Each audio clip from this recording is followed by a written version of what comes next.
साथियों, आइए हम श्रृंगार रस की इस नई दुनिया में जो हमारे नए कवित्री हैं आयुषी राखेजा, उनके द्वारा कुमार विश्वास के स्टूडियो पर गाया गया था और हम उस पंक्ति को आपके समक्ष प्रस्तुत करेंगे।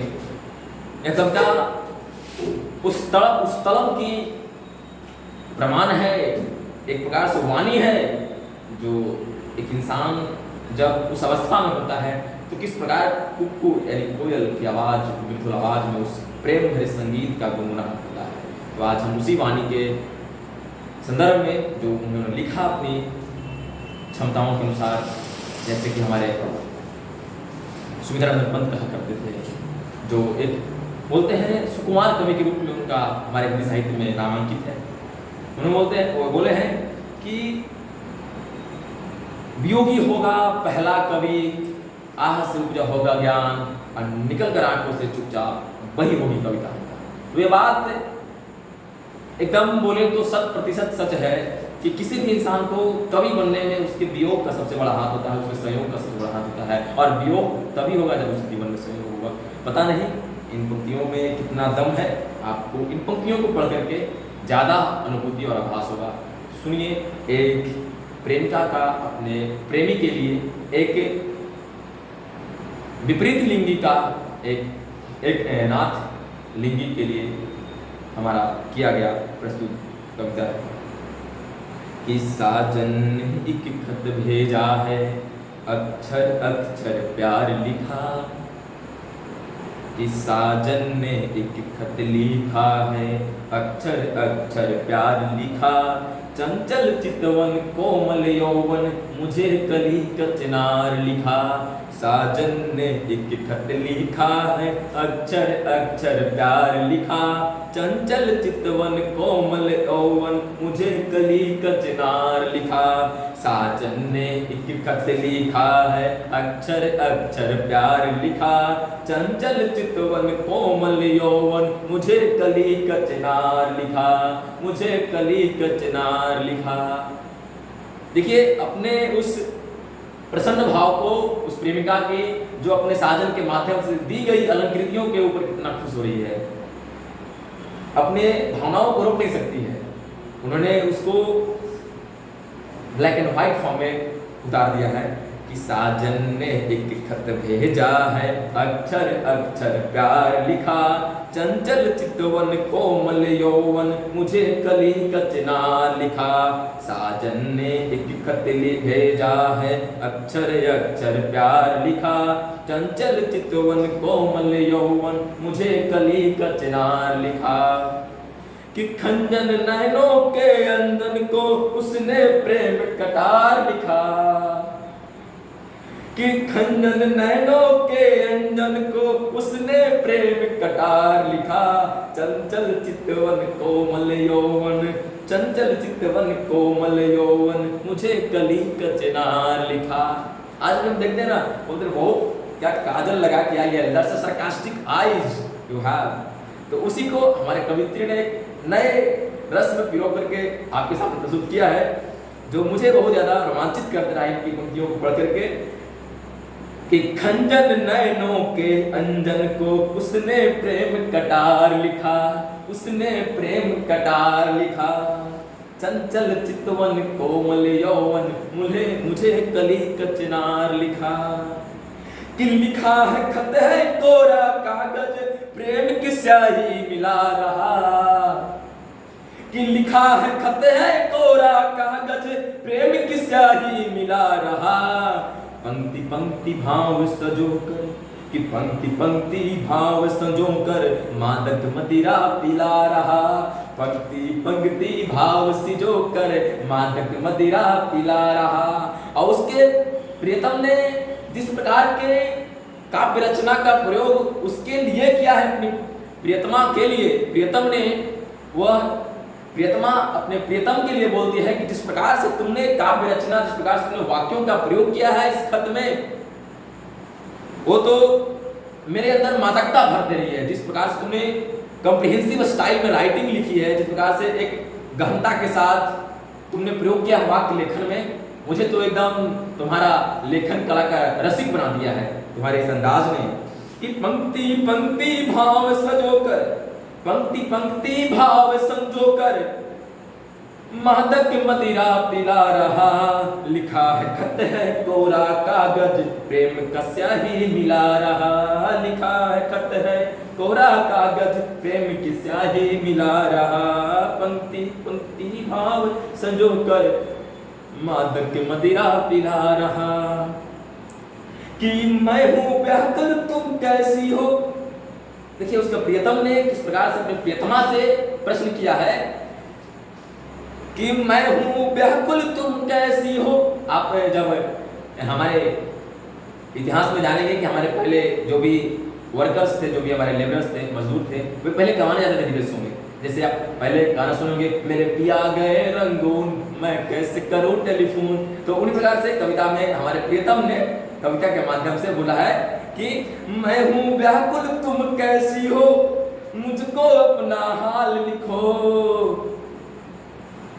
अब वहां तो खत का सिस्टम है भाई साहब, मोबाइल तो है नहीं। Hi hello okay that's fine. अब उस जमाने में आपको लिटरली एक सिस्टम से चलना पड़ता है।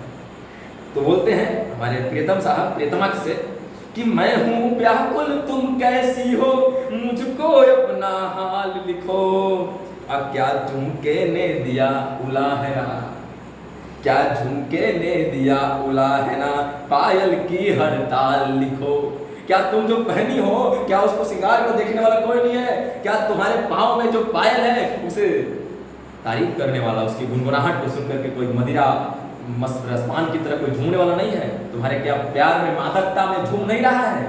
क्या उसने कभी तुम्हें तारा नहीं दिया कि तुम किसके लिए पहनी हो, जब तुम्हारा रसिक तुम्हें तुम्हारे रस में मादकता का रस नहीं, रसपान नहीं देता? तो उसी पर हमारे प्रियतम साहब ने प्रियतमा से गुहार लगाई है कि क्या झुमके ने दिया उलाहना, पायल की हर ताल लिखो। मैं हूँ व्याकुल तुम कैसी हो, मैं हूँ व्याकुल तुम कैसी हो, मुझको अपना हाल लिखो। मैं हूँ व्याकुल तुम कैसी हो, मुझको अपना हाल लिखो। कि प्रणय हमारा था आरती, मिलन को मंगलाचार लिखा। कि प्रणय हमारा थाल आरती, मिलन को मंगलाचार लिखा। अचंचल चितवन कोमल यौवन, मुझे कली कचनार लिखा। चंचल चितवन कोमल यौवन, मुझे कली कचनार लिखा। कि तुम बिन जीवन जेठ दोपहरी, अंतस में यह शोर हुआ। एक अलग पंक्ति है कि तुम्हारे बिन हमारा जिंदगी सूना सूना है, तुम्हारे बिन हमारा जिंदगी सूना सूना है। लाखों हजार है हमारे बगल, अगर तुम एक साथ लगे जिंदगी दूना है। तो इस पर हमारे कवियत्री महोदय ने पंक्तियों को आकार देते हुए लिखा है कि तुम बिन जीवन जेठ दोपहरी, अंतस में यह शोर हुआ। आपके हृदय में उन्मादी जो भाव विचलन है, अगर आप अपने आप को हमेशा अकेले में पाते हैं, हमारे कवि कहते हैं कि आपने या तो इश्क की है या आपने आप गद्दारी की है। आपने या तो इश्क की है या आपने गद्दारी की है, या आप भीड़ में भी अपने आप को अकेले पाते हैं। तो उसी पर हमारे पंक्ति महोदय जो द्वारा किया गया है कि तुम बिन जीवन जेठ दोपहरी, अंतस में यह शोर हुआ। रात स्वप्न में जब तुम आई, भादों में घन घोर हुआ। रात स्वप्न में जब तुम आई, भादों में घन घोर हुआ। मतलब भादों ठंडे के मौसम में भी बादल इतना गरज रहा है जैसे बरसात आ गया हो। तो यानी कि जब मैं तुम्हारा स्वप्न भी देखता हूँ तो हमारे मन में वह हिलोर उठता है, वो रोमांच की घड़ियाँ फिर से प्रज्वलित हो जाती है, हमारे जीवन में फिर से नया हिलोर उठा देती है। मैं जब तुम्हारे बारे में सोचता हूँ, मैं तुम्हारे बारे में जब स्वप्न भी देखता हूँ तो एक नए जीवन की क्रांति जैसा महसूस होता है। कितना ताकत है हमारे इस प्रेम रसिक भाव में। हमारे पंक्ति में लिखा गया हमारे कवियत्री महोदय के द्वारा कि रात स्वप्न में जब तुम आई, भादों में घन घोर हुआ। तुम बिन जीवन जेठ दोपहरी, अंतस में शोर हुआ। कि लटों को चूम बाहों में झूम, आंख खुली तुम पास नहीं। कि लटों को चूमा बाहों में झूमा, आंख खुली तुम पास नहीं, करवट बदल के रात गुजारी, क्या तुमको आभास नहीं। क्या श्रृंगार रस की पंक्तियों में क्या उन्मादी कवित्री है। उन्होंने कहा कि जिस प्रकार से हम लोग बोलते हैं ना, तकिया भिगो के रोई हूं, हमारे इस चरम पाठ मिलेगा, कविता को जब पढ़ेंगे तो उसमें मिलेगा हमारा। तो किस प्रकार से हम बोलते हैं कि इंसान आजकल के तानों को सुनकर के अपने रूम में बंद हो जाता है, अपने अतीत के इतिहास को जानना शुरू करता है, अपने बारे में जानना शुरू करता है। यार मेरा जीवन शैली, मेरा जो संघर्ष था, मेरा जो जीवन था, मेरी कठिनाइयाँ थी, मेरा जो लालन पालन था, इस प्रकार से नहीं हुआ। और उसमें अपना क्रंदन करता है, रोना आता है उसे। पर कभी क्या ऐसा हो सकता है कि इंसान प्रेम में रो, बगावत में रो?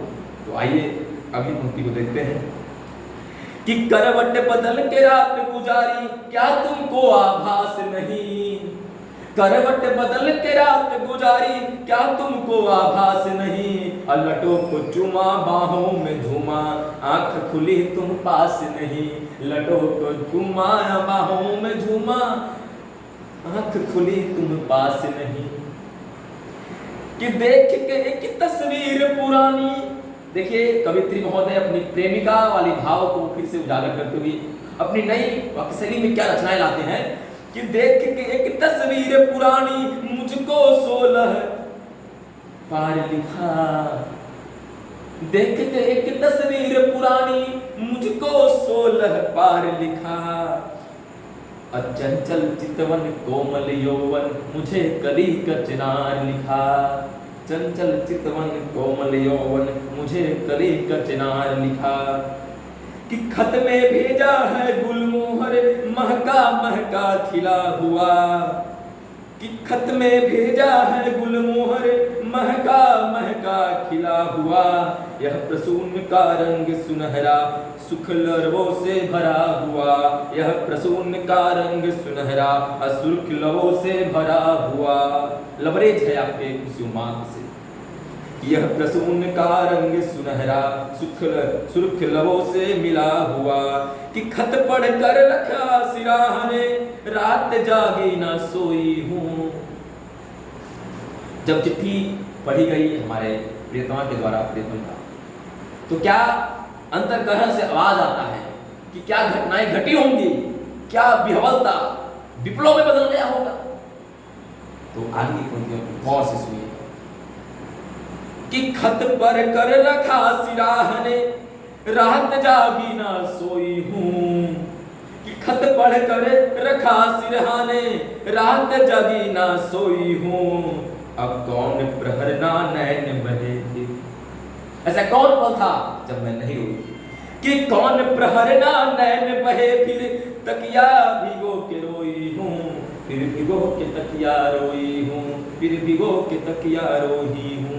कि खत पढ़ कर रखा सिराहने, रात जगी ना सोई हूँ। अब कौन प्रहर ना नैन बहे, फिर भिगो के तकिया रोई हूँ। फिर भिगो के तकिया रोई हूँ। एक चुम्बन के चाह को उसने खत में 100 बार लिखा। कि एक चुम्बन की चाह को उसने खत में यूं 100 बार लिखा। अचंचल चितवन कोमल यौवन, चंचल चितवन कोमल यौवन, मुझे कली का चिनार लिखा। चंचल चितवन कोमल यौवन, मुझे कली का चिनार लिखा। प्यार लिखा संसार लिखा, प्यार लिखा संसार लिखा। चंचल चितवन कोमल यौवन, मुझे कली का चिनार लिखा। चंचल चितवन कोमल यौवन, मुझे कली का चिनार लिखा। साजन ने एक खत भेजा है, अक्षर अक्षर प्यार लिखा। चंचल चितवन कोमल यौवन, मुझे कली का चिनार लिखा। तो साथियों, मैं समझता हूँ कि आपने इस श्रृंगार रस की कविता का पूरा रसपान किया होगा। और हमने जिस प्रकार से पाठन किया इस कविता का, आप सभी श्रोताओं को हमारे इस पाठक के छोटे से परिदृश्य को समझिएगा कि हमने जिस प्रकार से आपको कविता सुनाने का जो प्रयत्न किया, आप अगर इससे खुश हैं तो हमारे इस चैनल को सब्सक्राइब करें और वीडियोस को लाइक करें। और अगर आनंद महसूस करें तो आप इसे शेयर करें अपने फ्रेंड्स के साथ। और बताएं कि नहीं हमारे जीवन में कविताएं भी चीज होती है जिसे हम पढ़ सकते हैं। आजकल के विद्यार्थी तो लिटरेचर तो भूल ही गए हैं, जब शिक्षक हमें पढ़ाते हैं तभी पढ़ते हैं, वरना उसे भी हम इग्नोर कर देते हैं। पर नहीं, जीवन में किसी भी चीज को पढ़ें मगर पढ़ें जरूर। आप किसी भी प्रकार के साहित्य को ले लें, आपको अगर श्रृंगार रस पढ़ने में रुचि है तो आप उसको पढ़ें, क्योंकि आप बताएंगे कि आपके जीवन का जो एक भाग है उसे छूट न जाए। और कविता जो कवि के द्वारा लिखा जाता है, कहा जाता है कविता जब भी किसी कवि के द्वारा लिखा जाता है उसने बहुत ज्यादा अध्ययन किया होता है, उसने एक जीवन को अध्ययन किया होता है। और आप उस कविता के माध्यम से किसी भी इंसान के जीवन के बारे में जान पाएंगे कि नहीं ये जो घटनाएं हमारे साथ हो रही हैं, जो हार्मोनल चेंजेस हमारे साथ होते हैं, इट्स नॉट हम सोचते हैं कि बाहरी या कोई बुरी चीज नहीं है, it's a kind of condition of our life. हमें जीना पड़ता है, गो थ्रू होता है, मगर हाँ आपको कविताओं के माध्यम से ही अपने रियल अस्तित्व के बारे में समझना पड़ता है कि हमारे जीवन का मुख्य ऊंचाई क्या है। क्योंकि आपको बताएंगे हमारी कविताएं हीरानंद वात्स्यायन लगे कि जीवन हमारी ललकार बने, वसुधा की नए आकार बने, जीवन ललकार हो और वसुधा की नया आकार हो। तो इस प्रकार की पंक्तियों के साथ मैं अपनी वाणी को विराम दूंगा। इतनी अच्छी कविता पाठ के लिए विराम आपको दिल से धन्यवाद। और आप इस कविता पाठ को और भी अच्छे से करें, इसमें दिन प्रतिदिन आप निखार लाएं। हमारे तरफ से, हमारे न्यूज़ की तरफ से आपको ढेर सारी शुभकामनाएं। और अब जिंदगी में कविता का एक बहुत बड़ा रोल होता है, योगदान होता है। कविता को यदि हम जहाँ तक इंग्लिश साहित्य में लेकर देखें तो विलियम वर्ड्सवर्थ ने जहाँ तक पोइट्री टर्म को डिफाइन किया है, एक स्पॉन्टेनियस फ्लो होता है।